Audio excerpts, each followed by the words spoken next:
Hi, Patrick here. Have Cheetah Will View. It is still August, which means I'm still on vacation. Now, some of you might see me poke around in a live or two. Um, yeah, I'm still around, but I'm just not doing lives. I'm not going on panels or hosting the Eight Questions with show.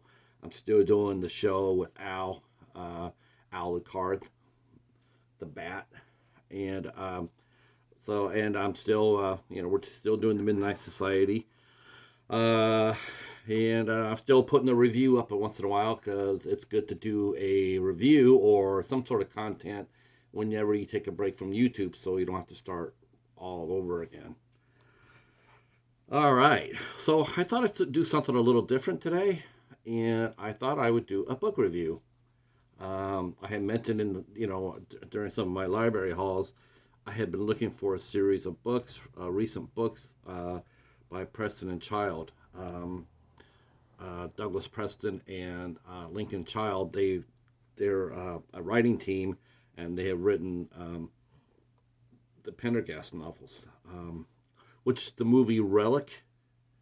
The movie Relic is based. It is a Pendergast book. Of course, Pendergast was not in the movie. Are we spoken about that before? Weird as hell, right? You got the main. It's like what? It's like making a Sherlock Holmes movie without Holmes in it. I guess you could do it, but yeah. But if you're expecting to see Sherlock Holmes and the Hounds of the Baskervilles, or the League of the redheaded men, but then you made a movie and didn't have Sherlock Holmes in it, you'd be sitting there going like, what? So that's Relic. But the series itself, it has made. They've written 20 books of the Pendergast series, and the book I will be talking about today is the 20th book, and that is called Bloodless. This was actually put out in 2021. I've been waiting for it for a long time. I don't know if you can see that. It's Bloodless. The thing about Preston and Child's books, they are both an arc and standalone. I mean, if you're a fan of the series, you read all the books, and there are subtle connections to other books and other stories. And then if you're new to the series and you just saw the cover and wanted to read it, it also works as a standalone, which has a beginning, a start, a middle, and an ending. You don't have to read any other novels if you don't want to enjoy this one. So, when the series started, I guess you could call it a mystery, sort of like a mystery series. Pendergast is a Sherlock Holmes level type of sleuth. I dare say he's not that far behind Doc Savage as far as that goes. Yes, I said Doc Savage before Sherlock Holmes because Doc Savage is a great detective. And if you don't know who Doc Savage is, Wikipedia. So I will say he's definitely an incredible character of fiction. I enjoy all his books, and it's gone from incredible mysteries, and there has been there has been a couple of arcs in their writing.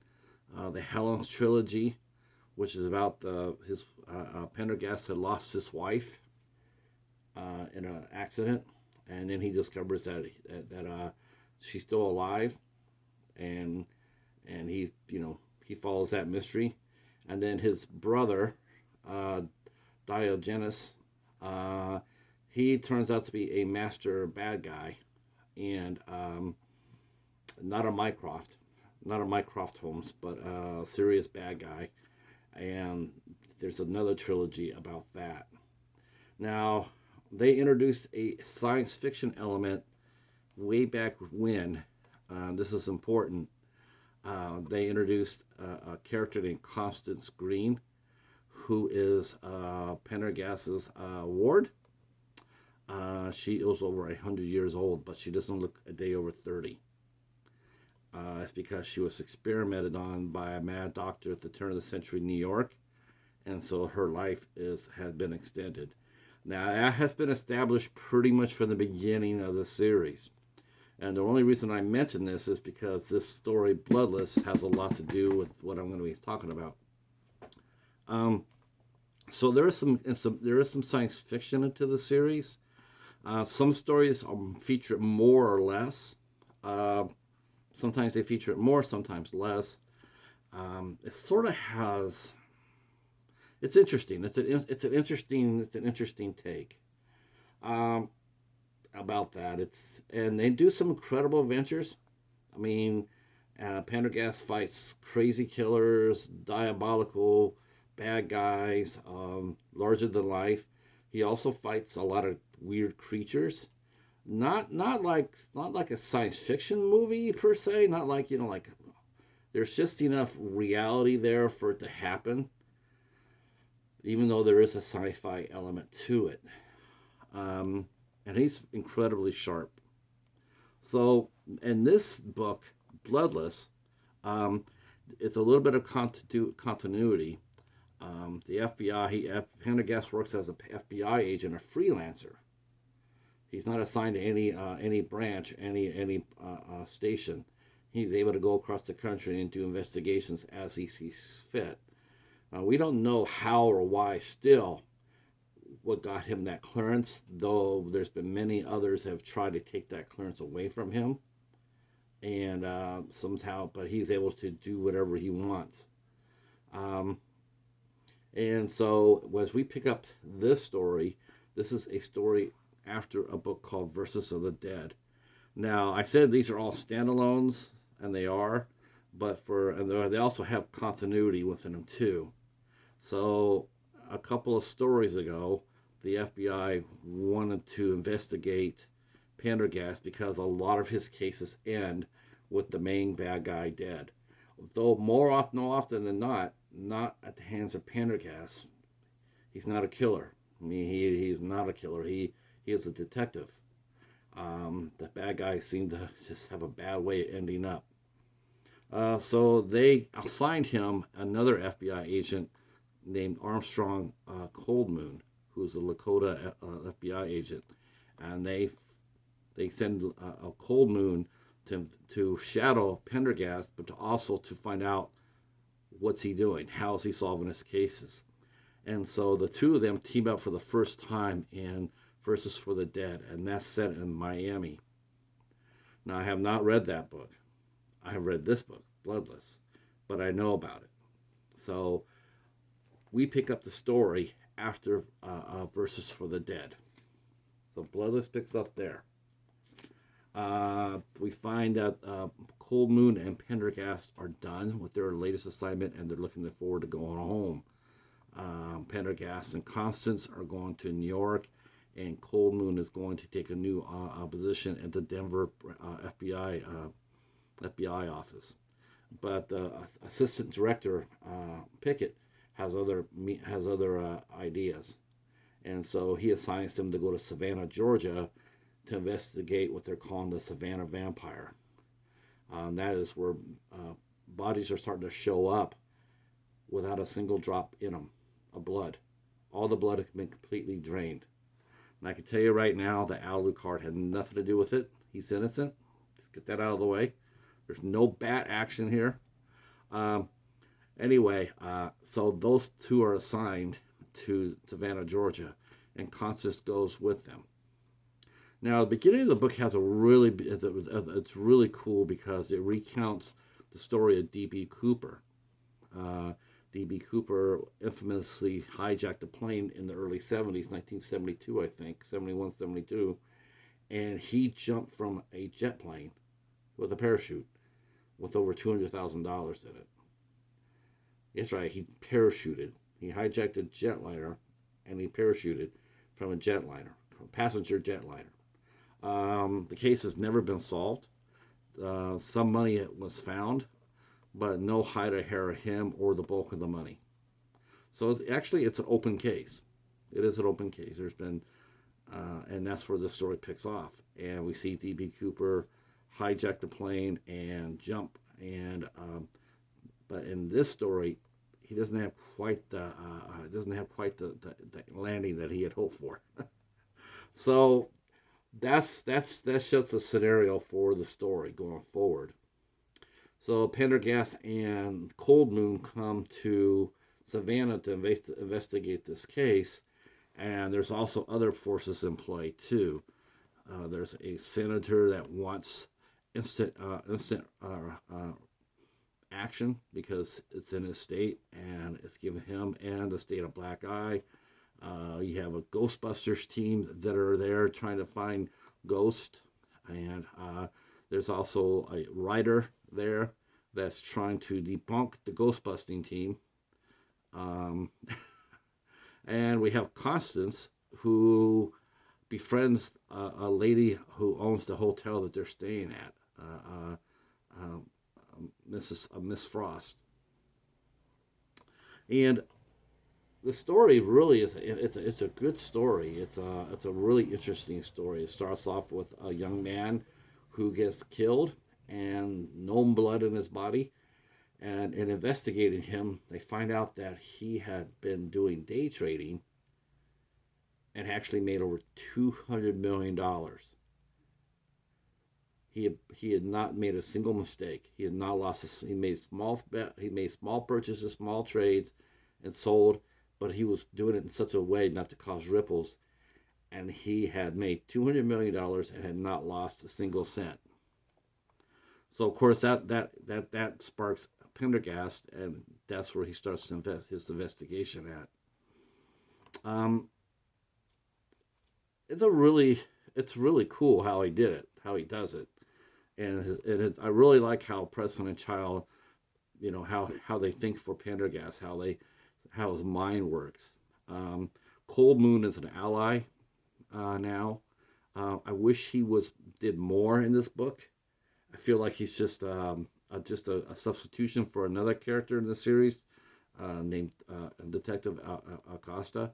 I just feel like it's the same character but with less to do. I like Cold Moon as a character, but I definitely think he could add something to the series going forward, but he needs to get his hands involved more. So him just there sitting there as a foil to Pendergast just didn't really work for me too well.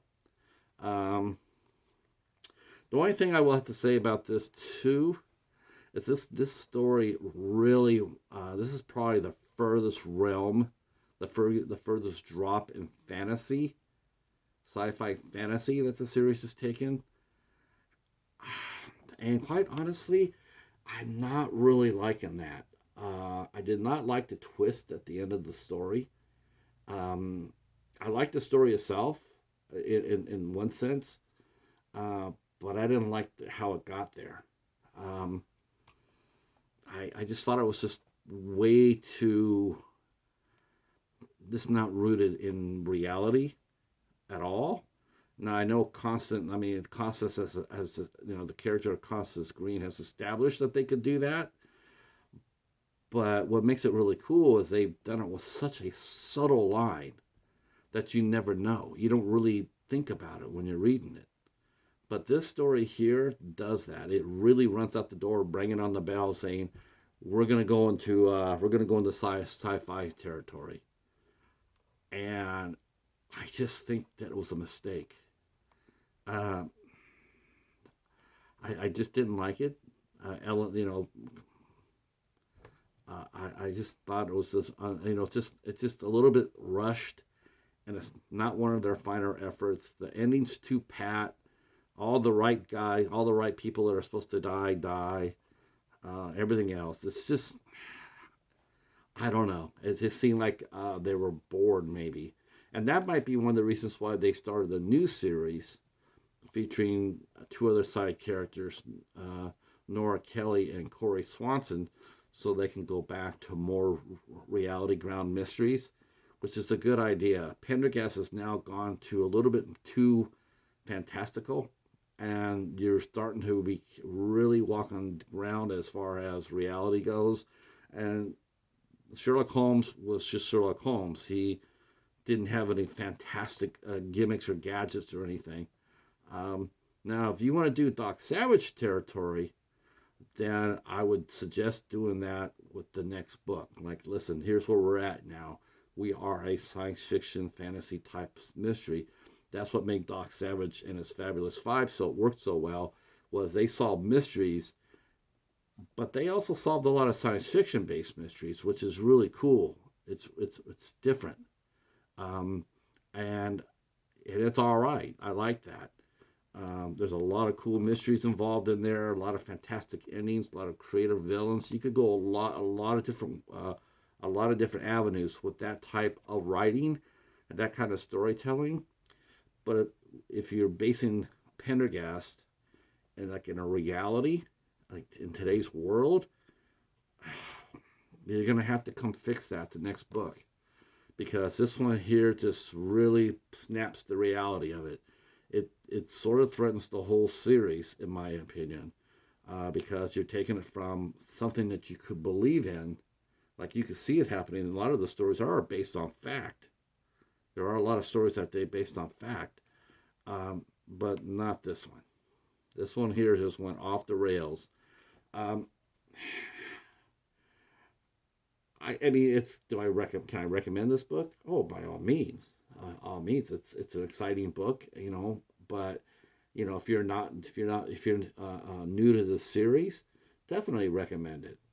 But if you're like me, who've read all the books, um, I'm not so enthused by that. I might tell you to wait until the next book comes out. Maybe not read this one, because this one here just, I don't know, it just didn't do for me. They're both great writers. They both have a lot of fun, but I think they've sort of bored themselves of this character. I think they've taken Pendergast almost to where they needed to take him to. They've had him. I mean, every step that Sherlock Holmes has taken, so has Pendergast. I mean, we thought he was dead. He's been poisoned. He's been shot. He's been, everything that happened to him has happened to him, and he still comes up ticking. I dare say it might be time to let him alone for a couple of years and concentrate on the Nora Kelly and Corey Swanson series, because you guys got a promising start with those ones. But that's my opinion. So that's my book review. All right. The writing, okay, as far as the writing goes, like I said, the writing it's good. It's not their best. It is clever. They do have a couple of clever twists, but again, like I said, the ending is just way too pat. It's just all wrapped up in a too neat packaged. There's a mystery there. There's a mystery, a twist, another twist there that just like, just no, because the next one's going to be, okay, well, how are we going to fix that? And then they're going to have to go really crazy to fix it. And I just don't think it'll really work that well. All right, so that's my review of Bloodless, an actual Pendergast novel, and this is written by Preston and Child. It's out on hardback. You should be able to get it on paperback too. I think paperback's coming out soon.